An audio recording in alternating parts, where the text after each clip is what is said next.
ቆዳ መሸብሸብ ሲመጣ፣ የቆዳ መድረቅ ሲመጣ፣ ብጉር ሲመጣ፣ ማዲያት ሲመጣ፣ ፒግመንቴሽን ጥቁር ነገር ፊታችሁ ላይ ሲመጣ፣ ቆዳችሁ ከእድሜ ጋር የተያያዘ ነገር ሲመጣ ያኔ ኤስቴቲክ የስኪን ኬር ፕሮዳክት አስፈልጋችሁ ማለት ነው።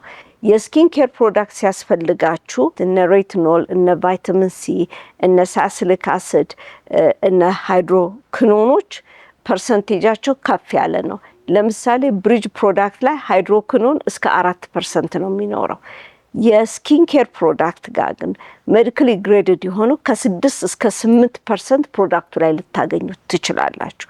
እና ቆዳችሁ ላይ ሜዲካሊ ዳያግኖሲስ ስትሆኑ ማለት ነው ሜዲካሊ ቆዳችሁ ላይ ብጉር፣ ማዲያት፣ ፒግመንቴሽን፣ ሮዜሻ እነዚህን የመሳሰሉት ሲኖራችሁ እንደኛ አይነት ኤስቴቲክ ክሊኒክ ስትመጡ የምንይዘው ፕሮዳክቶች ለነዚህ ታርጌትድ የሆነ ነው።